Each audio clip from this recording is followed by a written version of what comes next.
And Peter, it's been revealed, just speaking about students, and particularly Harvard, which is, of course, ground zero for so much of the Trump administration's efforts to fight against this phenomenon. It's been revealed that Harvard's 2025 commencement speaker, Yurong Luranna Jiang, apparently worked for a Chinese Communist Party entity with extensive ties to Beijing's military and intelligence networks. Here's a little bit of what she spoke about.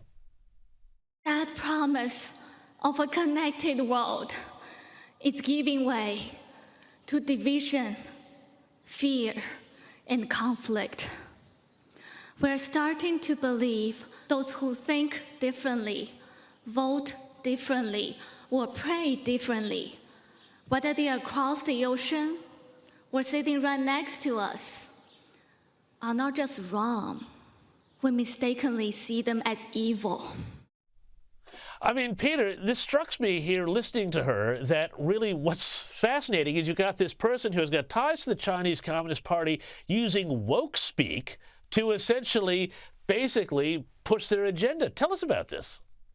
Yeah, it's a classic example of Chinese propaganda. I mean, they talk about issues like human rights. They talk about diversity. They talk about racial intolerance. If you want to look at the major problem in all of those areas, it's in China under the CCP. And yet they come here and lecture us about problems that, yes, we do have sometimes in these areas. The thing to keep in mind is with her, but also with a lot of the students that are going to Harvard, these are not, 19, 21-year-old kids that are coming to Harvard fresh out of college, sort of with wide eyes looking at the world. These are oftentimes middle-ranking bureaucrats in their late 20s that are going to the Kennedy School at Harvard. They're going to get their MBA at Harvard. Maybe they're coming to study the hard sciences. These are people that are already part of the CCP party and government apparatus. So we need to stop engaging in mirror imaging. That is, thinking that when China is sending students, it's just as if Australia or the United States is sending students.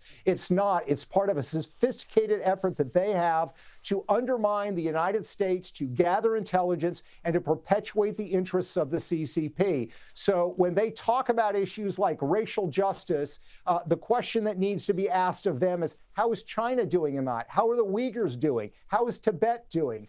How are racial minorities in China doing? The answer is not good at all. So they're completely disingenuous when they talk about these things.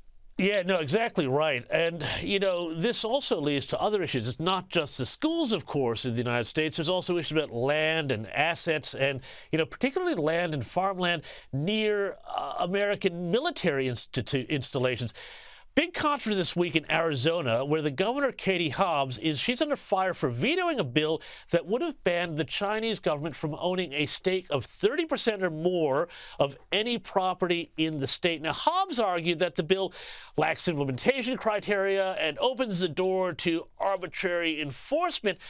But when you think about this in the context of the Chinese Communist Party's war to undermine the West, which it sees as a rival and has a long history of doing this sort of thing, it would seem that this would make strategic sense. Here in Australia, we have a fight to get our port of Darwin back, which is a critical port.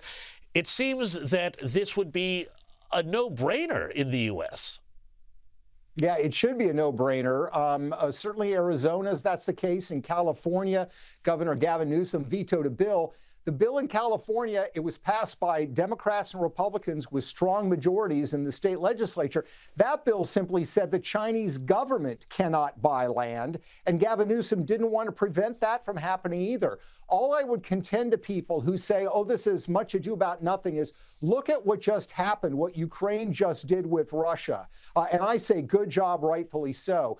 They were able to smuggle in drones, launch those drones with military precision, and take out major aircraft at Russian military bases. If you own farmland, if you own vacant lots near military installations, there is no reason, God forbid, if there was a major conflict between China and the United States, that China could not execute the exact same type of operation. So this is not fantasizing. This is not conspiracy theory. This is looking at the realities of warfare today. Warfare is no longer about guys in the trenches shooting at each other. It's far more mobile than that, and drone technology and other advanced technologies would allow China to use these strategic locations near U.S. military installations to launch military strikes. Ukraine did it. Certainly China could do it against the United States if they needed to.